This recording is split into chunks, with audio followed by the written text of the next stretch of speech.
Hello students, welcome to biological अड्डा।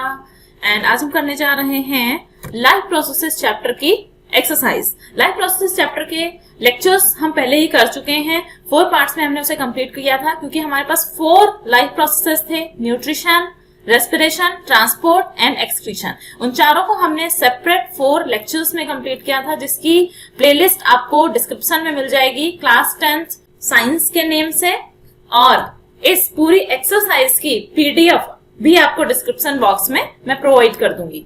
तो start करते हैं विदाउट वेस्टिंग टाइम।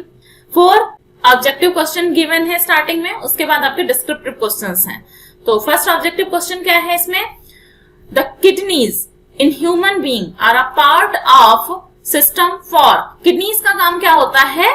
फिल्टर करना, ब्लड को फिल्टर करने का काम करती हैं। और फिल्टर क्या करती हैं? जितना भी वेस्ट प्रोडक्ट होता है, और वेस्ट प्रोडक्ट को फिल्टर करने के बाद क्या किया जाता है? बॉडी से एक्सक्रीट कर दिया जाता है, यानी कि ये पार्ट है एक्सक्रीशन का। Clear? The xylem in plants are responsible for. Xylem, यहाँ पे मैंने ट्रिक भी बताई हुई है पहले भी। जाइलम से लर्न कर लो जल, ठीक है? जा जा, जाइलम जल, फ्लोयम फा फूड, फ्लोयम से फूड, ठीक है? दोनों फा से हैं फूड। तो फ्लोयम कंडक्ट करता है फूड को और जाइलम कंडक्शन करता है जल का, यानी कि वाटर का। तो यहां पे क्या होगा answer? Transport of water. Next question है the autotrophic mode of nutrition. Autotrophic mode of nutrition किसमें होता है? ग्रीन प्लांट्स में। किस प्रोसेस के थ्रू? फोटोसिंथेसिस के थ्रू, ठीक है? फोटोसिंथेसिस से ही अपना फूड बनाते हैं ग्रीन प्लांट्स। तो फोटोसिंथेसिस में यहाँ पे क्या क्वेश्चन पूछ रहा है कि the autotrophic mode of nutrition requires, किस चीज की जरूरत पड़ती है फोटोसिंथेसिस में? देखो, कार्बन डाइऑक्साइड की नीड होती है, यस। वाटर की, यस। Chlorophyll, yes. क्लोरोफिल की प्रेजेंस में, क्लोरोफिल के अंदर ही ये प्रोसेस होती है, और सनलाइट की प्रेजेंस में होती है। आंसर होगा ऑल ऑफ द अबव, सभी कुछ चाहिए हमें। Next 4th question, the breakdown of pyruvate to give carbon dioxide, water and energy takes place in। the breakdown of pyruvate, pyruvate का ब्रेकडाउन, पहले ग्लूकोज का ब्रेकडाउन होता है। ग्लूकोज का ब्रेकडाउन होता है साइटोप्लाज्म में, और ग्लूकोज ब्रेक होकर के 2 पाइरुवेट बनाता है, ठीक है? 2 पाइरुवेट के मॉलिक्यूल्स बनाता है, और ये पाइरुवेट एंटर कर जाते हैं माइटोकॉन्ड्रिया के अंदर, और फर्दर प्रोसेस होती है माइटोकॉन्ड्रिया में। तो इसका आंसर होगा माइटोकॉन्ड्रिया, ठीक है? जब फाइनल एनर्जी बनेगी वो माइटोकॉन्ड्रिया के अंदर बनेगी पाइरुवेट के ब्रेकडाउन से। नेक्स्ट क्वेश्चन है how are fats digested in our bodies? Where does this process takes place? ये प्रोसेस कहाँ होती है? ये आंसर मैं पहले आपको बता दूं, ये प्रोसेस होती है स्मॉल इंटेस्टाइन के अंदर। स्मॉल इंटेस्टाइन से पहले फैट का कोई डाइजेशन नहीं होता है, फैट का डाइजेशन स्मॉल इंटेस्टाइन से ही स्टार्ट होता है। तो स्मॉल इंटेस्टाइन में कहां पर? जो स्टार्टिंग का बिल्कुल पार्ट होता है, ये स्टमक हो गया आपका, एक मिनट, थोड़ा सा ये, ठीक है? ये स्टमक हो गया। स्टमक के बाद जब फूड आगे की तरफ बढ़ता है तो कहां जाएगा? ये जो बिल्कुल स्टार्टिंग का पार्ट है हमारा, यहां पर जाता है, स्मॉल इंटेस्टाइन का एकदम स्टार्टिंग वाले पार्ट में। और यहां पर एक इस तरह का अम्ब्रेला लाइक स्ट्रक्चर लगा रहता है, यहां से एक डक्ट निकलती है जो यहां आ जाती है। ये क्या है? लीवर। ये सब वर्ड्स अभी यूज होने वाले हैं, इसलिए मैं यहाँ पे बता रही हूँ। यहाँ पे एक लीफ लाइक स्ट्रक्चर होता है, ये क्या है? पैनक्रियाज। ये स्ट्रक्चर आपको क्लियर हो गया, डाइजेशन में आपने किया था। इस लीवर से एक जूस निकलता है, क्या नाम है उसका? Bile juice. बाइल जूस क्या करता है? बड़े बड़े जो लिपिड के मॉलिक्यूल्स होते हैं या फैट के ग्लोब्यूल्स होते हैं बड़े बड़े इस तरह के, इन्हें छोटे छोटे टुकड़ों में सबसे पहले ब्रेक करने का काम करता है। इस तरह से छोटे छोटे फैट के ग्लोब्यूल्स बना देता है। अब इन पर एंजाइम का एक्शन इजिली हो सकता है। तो सबसे पहला काम क्या होता है? इमल्सिफिकेशन का। ये क्वेश्चन अलग से भी बच्चों पूछा जाता है आपसे कि इमल्सिफिकेशन क्या होता है? इमल्सिफिकेशन क्या होता है? Break down of large fat globules into smaller fat globules. Clear? और जब ये स्मॉलर में कन्वर्ट हो जाते हैं तो पैंक्रियाज जो यहाँ पे है, यहां से पैंक्रियाटिक जूस सिक्रीट होता है, और वो पैंक्रियाटिक जूस स्मॉल इंटेस्टाइन में आ जाता है। उसमें एक एंजाइम प्रेजेंट होता है, लाइपेज। ये लाइपेज ही फर्दर ब्रेकडाउन करता है लिपिड या फैट का। किसमें? फैटी एसिड एंड ग्लिसरॉल में। फैटी एसिड या ग्लिसरॉल में इसे ब्रेक कर देता है। इस तरह से फ्लो चार्ट बना लिया करिए तो वो लर्न करने के लिए आपको इजी हो जाएगा। Fat is present in the form of large globules in small intestine. Bile juice from liver breaks them into smaller globules. It increases the efficiency of enzyme action. The pancreas secretes pancreatic juice which contains lipase for breaking down emulsified fat. क्योंकि emulsification हो गया bile juice की help से, तो अब emulsified fat को lipase further break down करता है। Next, what is the role of saliva in the digestion of food? Saliva कहाँ से secrete होगी? सलाइवरी ग्लैंड से। और सलाइवरी ग्लैंड्स कहां प्रेजेंट होती हैं? हमारी बकल कैविटी के पास। ये बकल कैविटी में प्रेजेंट नहीं होती हैं, बकल कैविटी के पास प्रेजेंट होती हैं। ठीक है, saliva is secreted by salivary glands. और एक बात आप नोटिस करो, अगर आप कोई निवाला खाओ और उसके बाद उसे डायरेक्ट स्वेलो करने की कोशिश करो, निगलने की कोशिश करो, तो कभी कभी अटक जाता है, हमें खांसी आ जाती है। ऐसा क्यों होता है? क्योंकि अभी वो उतना सॉफ्ट नहीं है, उतना आसानी से हमारी इसोफेगस के थ्रू स्टमक में नहीं जा सकता है। तो सलाइवा का पहला काम तो यही है कि वो फूड को सॉफ्ट कर देता है और उसे स्वेलोइंग के लिए थोड़ा सा गीला और चिकना बना देता है। ठीक है, इससे आसानी से स्वेलोइंग हो जाती है। और सेकंड जो बहुत ही इंपॉर्टेंट काम है, एमाइलेज एंजाइम। सलाइवा के अंदर कौन सा प्रेजेंट होता है एंजाइम? सलाइवरी एमाइलेज बोलो या एमाइलेज बोलो। और एमाइलेज एंजाइम का काम क्या होता है? Break down of starch. Starch का जो डाइजेशन है वो फ्रॉम द माउथ ही स्टार्ट हो जाता है और इसे कन्वर्ट किसमें करता है? स्टार्च को कन्वर्ट कर देता है माल्टोज और डेक्स्ट्रिन में। ठीक है, इसी माल्टोज एंड डेक्स्ट्रिन की वजह से जब हम मुंह में खाने को चबाते हैं तो खाना थोड़ा सा या रोटी थोड़ी सी मीठी लगने लगती है हमें। ठीक है, ये इसी वजह से होता है क्योंकि यहाँ डाइजेशन स्टार्ट हो गया है। नेक्स्ट क्वेश्चन है, what are the necessary conditions for autotrophic nutrition and what are its by products? Photosynthesis पूछ रहा है। ठीक है, इनडायरेक्ट वर्ड्स में ये सिर्फ और सिर्फ फोटोसिंथेसिस की प्रोसेस को हमसे पूछ रहा है। तो फोटोसिंथेसिस को एक्सप्लेन कर दो, कितना इजी है। फोटोसिंथेसिस का एक सिंपल सा फॉर्मूला तो आपको लर्न ही होगा, 6CO2, यानी कि रॉ मटेरियल क्या यूज हो रहा है इसमें? Carbon dioxide and water molecules. किसकी प्रेजेंस में ये रिएक्शन होती है? क्लोरोफिल। क्लोरोफिल जो कि ग्रीन प्लांट्स की लीव्स में प्रेजेंट होता है, एंड सनलाइट जो कि अल्टीमेट सोर्स ऑफ एनर्जी है पूरे अपने गैलेक्सी के लिए। ठीक है, तो सनलाइट एंड क्लोरोफिल के प्रेजेंस में ये फूड बनाता है। फूड क्या बनाता है? ग्लूकोज C6H12O6 और बाई प्रोडक्ट बन जाता है 6O2। 6 ऑक्सीजन मॉलिक्यूल्स जो इसके काम के नहीं है, ये बाहर एटमॉस्फेयर में लिबरेट कर दिए जाते हैं, बाहर निकाल दिए जाते हैं। इसी को हम यहाँ पे बाय प्रोडक्ट बोलेंगे। ठीक है, बाय प्रोडक्ट वही होता है जो एक मेन प्रोडक्ट हम बना रहे हैं, उसके अलावा उसके साथ साथ जो प्रोडक्ट बन जाए वो बाय प्रोडक्ट। तो मेन प्रोडक्ट हम इस प्रोसेस से बना रहे हैं फूड यानी ग्लूकोज, तो साथ साथ बन रहा है ऑक्सीजन, तो ऑक्सीजन हो गया by product. The necessary conditions for autotrophic nutrition are carbon dioxide, water, sunlight and chlorophyll for the preparation of their food. The product formed are as given by a reaction. Clear? Next question. What are the difference between aerobic and anaerobic respiration? Name some organism that use the anaerobic mode of respiration. ठीक है, तो ये इसका answer बहुत छोटा सा। तो देखो, एरोबिक रेस्पिरेशन क्या होता है? जो ऑक्सीजन की प्रेजेंस में होता है। एनारोबिक रेस्पिरेशन क्या होता है? जो ऑक्सीजन की एब्सेंस में होता है, यानी कि जहां पे ऑक्सीजन नहीं हो या कम क्वांटिटी में प्रेजेंट हो। तो फर्स्ट पॉइंट यही हो गया, it occurs in the presence of oxygen. Anaerobic respiration, it occurs in the absence और लैक ऑफ ऑक्सीजन। ठीक है, complete breakdown of glucose occur. Aerobic respiration में कंप्लीट ब्रेकडाउन हो जाता है ग्लूकोज का और हमें नेट 36 ATP का गेन होता है, यानी 36 ATP एनर्जी हमारी बनती है। और यहाँ पे क्या होता है? एनारोबिक रेस्पिरेशन में इनकम्प्लीट ब्रेकडाउन ऑफ ग्लूकोज होता है। ग्लूकोज का कंप्लीट ब्रेकडाउन नहीं होगा तो उस केस में यहाँ पे क्या बन जाता है? C2H5OH यानी कि ethyl alcohol and carbon dioxide gas. और यहाँ पे गेन हमें सिर्फ 2 ATP का होता है। यानी अगर एनर्जी के पॉइंट ऑफ व्यू से देखें हम, तो एरोबिक रेस्पिरेशन बहुत बहुत ज्यादा एनर्जी प्रोड्यूस करता है हमारे लिए। एरोबिक रेस्पिरेशन के example plant and animal cell, हमारी जितनी भी सेल्स हैं एरोबिक रेस्पिरेशन करती हैं। एनारोबिक रेस्पिरेशन होता है ईस्ट में, कुछ एनारोबिक बैक्टीरियाज भी होते हैं जिनमें एनारोबिक रेस्पिरेशन होता है।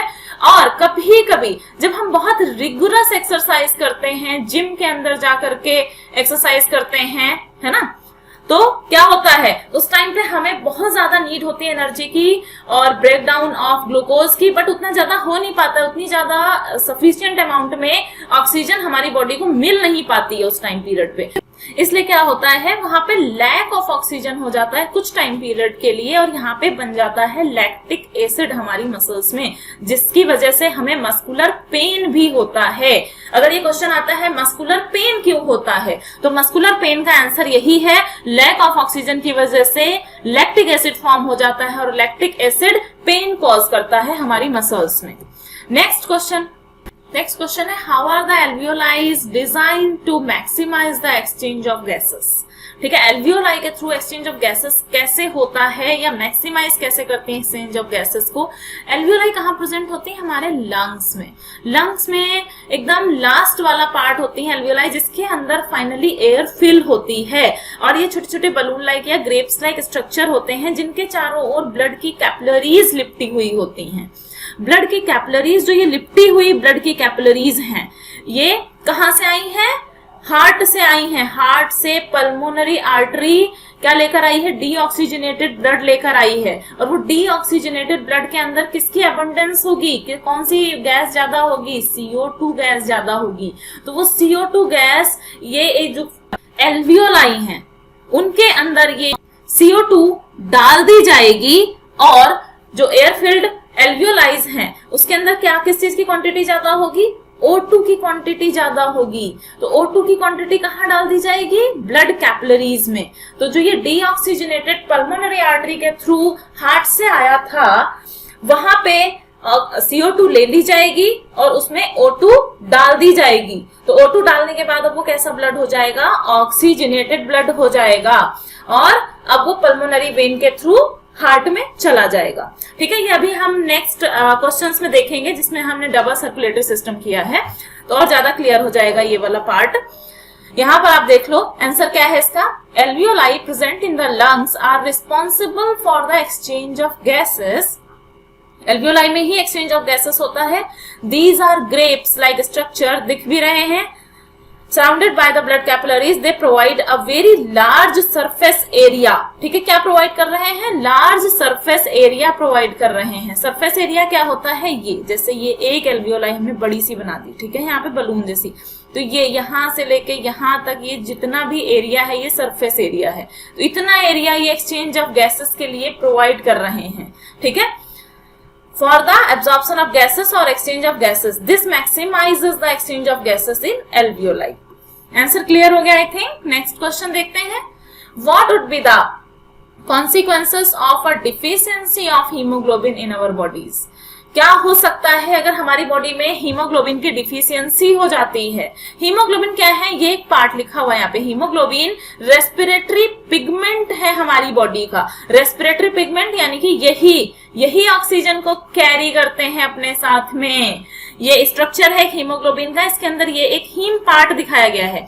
ये एक हीमोग्लोबिन के अंदर 4 हीम पार्ट होते हैं और इसी हीम पार्ट के साथ ऑक्सीजन बाइंड होती है, यानी कि एक हीमोग्लोबिन कितने ऑक्सीजन को कैरी करता है, 4 ऑक्सीजन को कैरी करता है। या यहाँ पे ये भी हम कह सकते हैं ऑक्सीजन के ट्रांसपोर्ट या कैरियर का काम हीमोग्लोबिन करता है। तो अगर हीमोग्लोबिन हमारी बॉडी में कम होगा तो ऑक्सीजन का ट्रांसपोर्ट भी कम हो पाएगा। अगर हमारे पास ट्रांसपोर्ट करने वाली चीज कम होगी तो ट्रांसपोर्ट भी कम होगा। यहाँ पे ऑक्सीजन का ट्रांसपोर्ट अगर हमारी बॉडी में कम होगा तो सेल्स के अंदर ऑक्सीजन की डिफिशियंसी हो जाएगी। इससे क्या होगा, एनर्जी फॉर्मेशन कम हो जाएगा और हमारी बॉडी लेथार्जिक फील करेगी। और इस डिजीज को क्या बोलेंगे, एनीमिया। एनीमिया तो सुना होगा आप लोगों ने, खून की कमी। खून की कमी नहीं, एक्चुअली ये हीमोग्लोबिन की कमी होती है जिसे हम एनीमिया बोलते हैं। आंसर है haemoglobin is the red pigment which is responsible for the transport of oxygen to the cells and tissues. This leads to deficiency of oxygen in cells and tissues. It also leads to a disease called anemia. Clear? अगर आपको किसी भी तरह के doubts रहते हैं तो आप कमेंट बॉक्स में उन डाउट्स को पूछ सकते हैं, मैं डेफिनेटली आपको आंसर कर दूंगी वहां पर, और आपको उसका नोटिफिकेशन मिल जाएगा अगर आपने चैनल को सब्सक्राइब किया होगा। ठीक है, तो मूव करते हैं नेक्स्ट क्वेश्चन पे। Describe double circulation of blood in human beings, why is it necessary. ठीक है, डबल सर्कुलेशन होता क्या है और इसकी जरूरत क्या है हमारी बॉडी में, जरूरी क्यों है ये थोड़ा सा लेंथी आंसर है, यहाँ पे देख लो। पहले तो मैं आपको डायग्राम से क्लियर कर देती हूँ चीजों को, उसके बाद में हम थ्योरी पार्ट देखेंगे। थ्योरी पार्ट तो तुरंत क्लियर हो जाता है अगर आपको डायग्राम क्लियर हो। बायोलॉजी का तो सबसे मतलब यूनिक फीचर यही है, सबसे अच्छी चीज यही है कि अगर आपने उसके डायग्राम्स को अच्छे से स्टडी कर लिया तो आपको थ्योरी की नीड ही नहीं है ना। तो यहाँ पर देखो सबसे सेंटर में यहाँ पे ये क्या बना हुआ है, हमारा हार्ट बना हुआ है। हार्ट कैसा होता है, फोर चैम्बर्ड हार्ट होता है हमारा, 2 atria and 2 ventricle, right atrium right ventricle, left atrium left ventricle. तो यहाँ पर ब्लू कलर से दिखाया गया है डीऑक्सीजनेटेड ब्लड, ठीक है, CO2 रिच ब्लड या डीऑक्सीजनेटेड ब्लड, और दूसरी तरफ जो रेड कलर का ब्लड दिख रहा है ये ऑक्सीजनेटेड ब्लड है। क्लियर। और ये वाला पार्ट इस साइड राइट साइड होगा और दूसरे साइड ऑब्वियसली लेफ्ट साइड होगा। अब देखो इसे, हमारी पूरी बॉडी से ये बॉडी ऑर्गन्स हैं, बाकी सारे बॉडी ऑर्गन्स एक्सेप्ट लंग्स, ठीक है, लंग्स ऊपर बने हुए हैं, तो बाकी जितने भी बॉडी ऑर्गन्स हैं वहां से ब्लड वेना केवा के थ्रू, ठीक है, जो मेन वेन होती है उसे वेना केवा बोलते हैं, वेना केवा के थ्रू राइट एट्रिया में आ जाता है ब्लड। राइट एट्रिया में कलेक्ट होने के बाद राइट वेंट्रिकल में ये ब्लड चला जाता है, और राइट वेंट्रिकल से पल्मोनरी आर्टरी के थ्रू, ये दिख रहा है यहाँ पे, पल्मोनरी आर्टरी के थ्रू ये ब्लड कहाँ ले जाया गया, लंग्स में। और ये ब्लड कैसा है, डीऑक्सीजनेटेड। और यहाँ पे क्या प्रेजेंट होंगी, लंग्स के अंदर प्रेजेंट होंगी एल्वियोलाई, जिसके अंदर फ्रेश एयर फील्ड हो जाती है जब हम इनहेल करते हैं, और वहां पे ऑक्सीजन रिच एयर होती है। यहाँ पे क्या होगा, CO2 पल्मोनरी आर्टरी में जो ब्लड आया है उससे CO2 लंग्स में या एल्वियोलाई में डाल दी जाएगी, और एल्वियोलाई से ऑक्सीजन ले ली जाएगी। ऑक्सीजन लेने के बाद ये ब्लड कैसा हो जाएगा, ऑक्सीजनेटेड ब्लड हो जाएगा, और ये ऑक्सीजनेटेड ब्लड पल्मोनरी वेन के थ्रू कहाँ आ जाएगा, वापस हार्ट में आ जाएगा। वापस हार्ट में कहाँ आएगा, लेफ्ट एट्रिया में। लेफ्ट एट्रिया में कलेक्ट होने के बाद ये लेफ्ट वेंट्रिकल में चला जाएगा। लेफ्ट वेंट्रिकल से ये पुश कर दिया जाएगा हमारी पूरी बॉडी के जितने भी ऑर्गन्स हैं, ठीक है, पूरी बॉडी में ये पुश कर दिया जाएगा या भेज दिया जाएगा थ्रू अरोटा। अब यहाँ पे देखो क्या हो रहा है, पूरी बॉडी से ब्लड एक बार हार्ट में आया, उसके बाद में हार्ट से फिर लंग्स में गया, और लंग्स से फिर हार्ट में आ गया। तो 2 बार ब्लड हार्ट में आया, 2 बार आया, इसी को डबल सर्कुलेशन बोलते हैं। और नेसेसरी क्यों है, क्योंकि यहाँ पर क्या हो रहा है, मिक्सिंग ऑफ ब्लड बिल्कुल नहीं हो रही है। देख लो, डीऑक्सीजनेटेड ब्लड हार्ट के अंदर, डीऑक्सीजनेटेड ब्लड ऑक्सीजनेटेड ब्लड के अंदर बिल्कुल भी मिक्स नहीं होता है। राइट साइड में डीऑक्सीजनेटेड है और लेफ्ट साइड में ऑक्सीजनेटेड ब्लड है। इससे क्या होगा, हमारी बॉडी की इफिशियंसी ज्यादा होगी। जहां पे मिक्सिंग ऑफ ब्लड नहीं होता है वहां पे इफिशियंसी वर्क करने की ज्यादा होती है।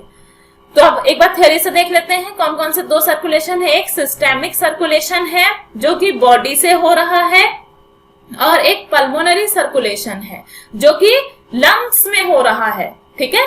Pulmonary artery and pulmonary veins के थ्रू लंग्स में सर्कुलेट हो रहा है ब्लड, तो उसे हम पल्मोनरी सर्कुलेशन बोल रहे हैं। जो ऊपर वाला हमने दिखाया है, नीचे वाला सिस्टेमिक सर्कुलेशन है। Double circulation of blood in human being is a process in which blood flows twice through the heart, ठीक है। हार्ट में ये 2 बार ब्लड आ रहा है, एक बार आ रहा है फिर जा रहा है फिर आ रहा है, तो इसी प्रोसेस को हम डबल सर्कुलेशन बोलते हैं। एक बार सिस्टेमिक सर्कुलेशन देखो। सिस्टेमिक सर्कुलेशन क्या है, from lungs oxygenated blood carries to left ventricle. Lungs से ऑक्सीजनेटेड ब्लड कहाँ आया है, लेफ्ट एट्रिया में, फिर लेफ्ट वेंट्रिकल में चला गया है। Here pumping of blood occurs, यहाँ से हम ब्लड पंप कर देते हैं बॉडी के सेल्स एंड टिश्यूज में, ठीक है। नेक्स्ट है पल्मोनरी सर्कुलेशन। यहाँ पे पल्मोनरी आर्टरी के थ्रू राइट एट्रिया से जो ब्लड आया था, राइट एट्रिया से राइट वेंट्रिकल में चला गया, राइट वेंट्रिकल से पल्मोनरी आर्टरी की हेल्प से हमने उसे लंग्स में भेज दिया, ठीक है, इस प्रोसेस को बोलते हैं पल्मोनरी सर्कुलेशन। पल्मोनरी सर्कुलेशन को एक और लाइन में मैंने डिफाइन करने की कोशिश करी है यहाँ पे, process of pumping of blood to reach to the lungs, again called pulmonary circulation. ठीक है, अब इसका यूज क्या है, ये जो सेकेंड हाफ में क्वेश्चन पूछा गया था, 2 क्वेश्चन है ना एक ही में, पहले वाले का आंसर तो बता दिया हमने डबल सर्कुलेशन क्या है, and why is it necessary, इसका आंसर ये है, for the separation of oxygenated and deoxygenated blood ensures a high efficiency of supply of oxygen to the body. ठीक है, next question, what are the differences between the transport of materials in xylem and phloem? xylem and phloem में transport of material के basis पे difference लिखना है हमें। xylem means जल, phloem means food, यानी कि वाटर एंड मिनरल का ट्रांसपोर्ट xylem के थ्रू होगा एंड ट्रांसपोर्ट ऑफ फूड होगा phloem के through. Consist of vessels and tracheids, xylem का जो मेन पार्ट होता है वो होते हैं xylem वेसल्स एंड ट्रकीज, जबकि ट्रांसपोर्ट ऑफ फ्लोएम में sieve tubes and companion cells participate करती है। अभी नेक्स्ट पेज पे आपको इसका डायग्राम दिख जाएगा जिससे आपको ये सारी चीजें क्लियर हो जाएंगी, सीव ट्यूब्स क्या होती हैं। No energy is used, only push and pull forces. ठीक है, पुश एंड पुल फोर्सेस क्या है, नीचे से पानी ऊपर की तरफ आता है, और वाटर क्या होता है, ऊपर ट्रांसपिरेशन के थ्रू। ट्रांसपिरेशन प्रोसेस पता है, कमेंट बॉक्स में बताइए ट्रांसपिरेशन क्या होता है। ठीक है, कमेंट बॉक्स में मुझे आंसर चाहिए, आप बताओगे कि ट्रांसपिरेशन क्या होता है। ट्रांसपिरेशन के थ्रू जो वाटर लॉस होता है उसे कंप्लीट करने के लिए नीचे से वाटर ऊपर की तरफ चढ़ता रहता है। ठीक है, पुश एंड पुल थ्योरी काम करती है यहाँ पर। नेक्स्ट, प्रीवियस पे एक और लाइन थी, एनर्जी इज यूज्ड, यहाँ पर ट्रांसपोर्ट ऑफ फ्लोएम में energy is used in the form of ATP. यहाँ पे एटीपी का यूज होता है ट्रांसपोर्ट ऑफ फूड में।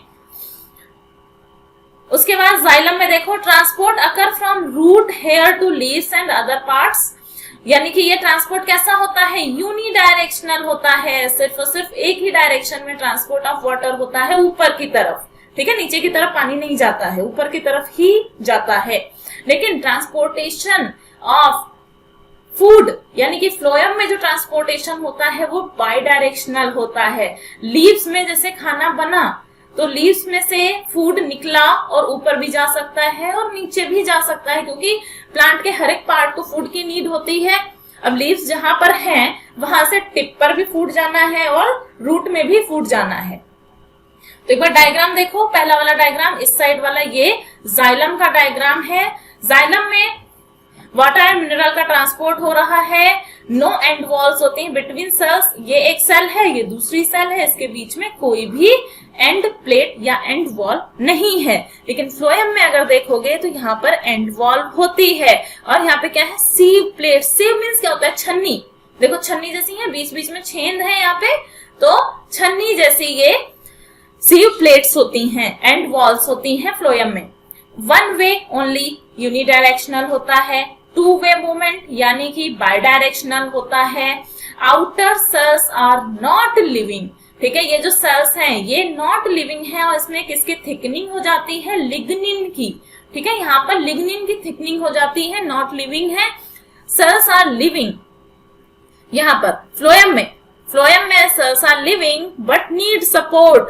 तो इनकी सेल वॉल किससे बनी होगी, सेलुलोज की बनी होगी। ये भी एक डिफरेंस आप नोट डाउन कर सकते हो यहाँ पर, कि यहाँ पे सेल वॉल में लिग्निन की थिकनिंग हो जाती है जाइलम में, बट फ्लोएम में जो सेल्स होती हैं all are living and made up of cellulose.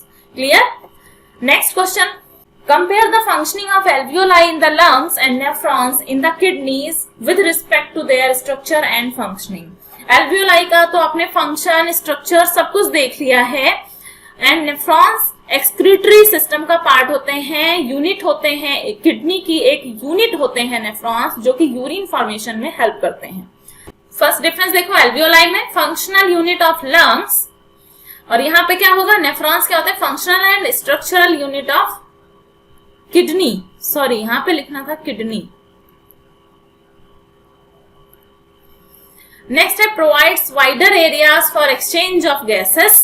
Provide क्या करते हैं, एक्सचेंज ऑफ गैसेस के लिए वाइडर एरिया, हमने देखा था ये स्ट्रक्चर ऐसे करके बनाया था मैंने अभी। और nephrons, no role of surface area in nephron, purification of blood occurs.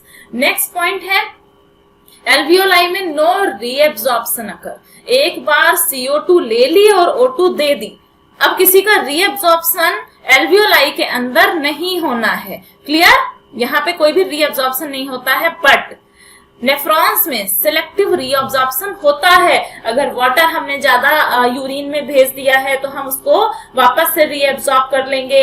NaCl अगर हमने ज्यादा निकाल दिया है तो उसे हम रीअब्जॉर्ब करने की कोशिश करेंगे। ठीक है, इस तरह से सिलेक्टिव रीअब्जॉर्प्शन नेफ्रॉन्स में होता है। ये हमारा लास्ट आंसर था। तो इस तरह से हमारी एक्सरसाइज फिनिश हो गई। Thank you for watching, like and subscribe my channel.